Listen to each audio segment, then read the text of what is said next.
Salut Louis, mais t'es où là? Nous sommes à bord du Français, navire du commandant Charcot à Saint-Malo, et nous sommes dans la mâture de ce navire de tradition. C'est très impressionnant, on a une vue magnifique et je vous invite à tous venir découvrir ce navire de tradition qui est à Saint-Malo pour l'été 2020. Si je te dis la porte du Grand Sud. Alors la porte du Grand Sud, c'est une partie très importante du Vendée Globe puisque c'est elle qui marque véritablement le début du tour de la planète au sens géographique du terme. Donc en fait la porte du Grand Sud, on peut dire qu'elle commence dans le sud de l'Afrique du Sud et elle évidemment s'arrête à peu près au niveau des glaces en Antarctique. On a des portes qui nous limitent ou une ligne qui nous limite et qui nous empêche de trop descendre dans le sud. Ça permet de naviguer un petit peu plus en sécurité. Ça permet évidemment d'être plus raisonnable parce qu'on a envie de descendre le plus sud possible puisque c'est là où la planète, le tour de la planète est le plus court. Sudiste, tu l'es un peu, beaucoup ou passionnément? Je le suis plutôt beaucoup parce que lors de l'édition 2016-2017 avec Bureau Vallée, je suis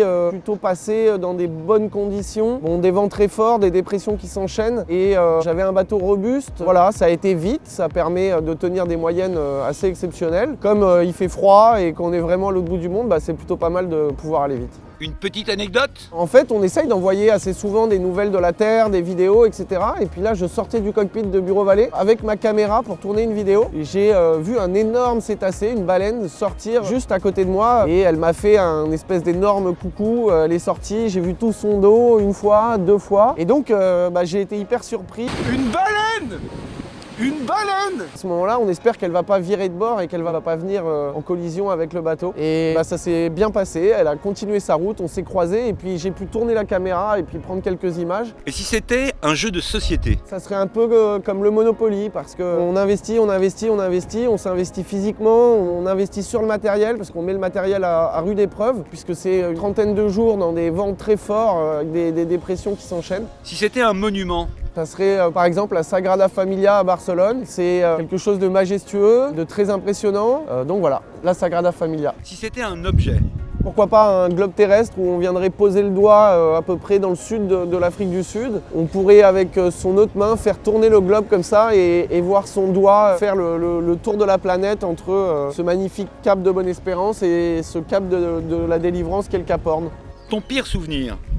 Après être rentré dans cette zone géographique du Grand Sud, le bateau s'est retrouvé couché à 90 degrés parce que le pilote automatique tirait la barre ou poussait la barre dans des mouvements qui étaient incompréhensibles. Le bord du bateau dans l'eau, avec les voiles à contre, tout le matériel qui vole dans le bateau, des instants assez violents sur nos bateaux, ce qu'on appelle dans notre jargon des déparotas. La polarité du pôle sud étant très importante et se rapprochant du pôle sud, le compas magnétique perd un peu les pédales et donne des mauvaises instructions au pilote automatique.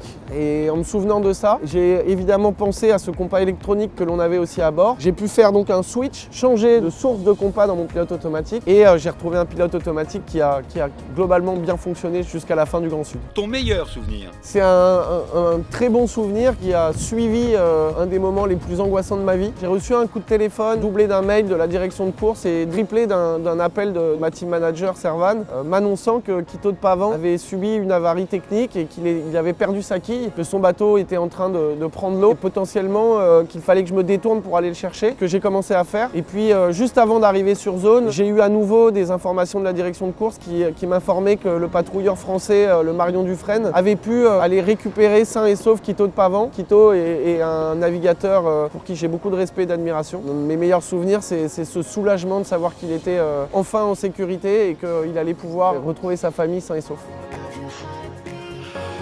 À bientôt, au revoir à tous.